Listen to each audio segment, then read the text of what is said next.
அலி இப்னு அபி தாலிப் ரலியல்லாஹு அன்ஹு அவர்கள் சொன்னார்கள், உலகம் பின்னோக்கி சென்று கொண்டே இருக்கிறது, மறுமை முன்னோக்கி வந்து கொண்டே இருக்கிறது.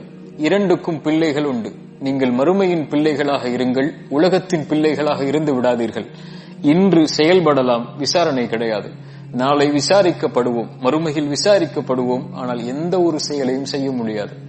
உமர் இப்னு கத்தாப் ரலியல்லாஹு அன்ஹு அவர்கள் சொன்னார்கள், அல்லாஹ் உங்களை விசாரிப்பதற்கு முன்னால் மறுமையில் நீங்கள் உங்களை இந்த உலகத்தில் விசாரித்துக் கொள்ளுங்கள்.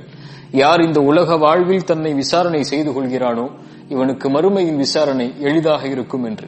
ஒரே ஒரு கேள்விதான், நாம் சுமந்து கொண்டிருக்கக்கூடிய இந்த செயல்பாட்டோடு மலக்குல் மௌத் எம்மை சந்தித்தால் படைத்த இறைவனை சந்திப்பதற்கு நானும் நீங்களும் தயாரா? என்ன தொழுகை இடத்தில் இருக்கிறது, என்ன ஹலாலான காரியங்கள் இடத்தில் இருக்கிறது, அல்லது எவ்வளவு ஹராமான காரியங்களை நாம் செய்து கொண்டிருக்கிறோம், என்ன நேர்மை இருக்கிறது அல்லது என்ன நேர்மையற்ற செயல்பாடுகளை நாம் செய்து கொண்டிருக்கிறோம். இந்த நிலையில் தொழுகை இல்லாத, நேர்மையற்ற, ஹராமான காரியங்களை செய்து கொண்டிருக்கக்கூடிய, படைத்த இறைவன் விரும்பாத காரியங்களை செய்து கொண்டிருக்கக்கூடிய சூழலில் மரணம் வந்தால் என்னாகும்? ஒருவேளை இஷாவை, தொழுகையை தொழாமல் நீங்கள் உறங்குகிறீர்கள், மலக்குல் மௌத் நீங்கள் தொழாமல் உறங்கிக் கொண்டிருக்கும் போது உங்களை வந்தடைந்தால் மறுமையில் எந்த நிலையில் அல்லாஹ்விற்கு முன்னால் நிறுத்தப்படுவீர்கள்?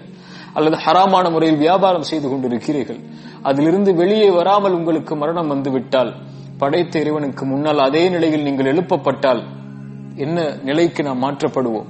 அல்லது ஹராமான காரியங்கள், படைத்த இறைவன் தடுத்த எத்தனையோ காரியங்கள் உண்டு, அந்த காரியத்தில் ஏதாவது ஒரு காரியத்தை சுமந்த நிலையில் நாளை மறுமையில் நாம் எழுப்பப்பட்டால் நிலை என்ன?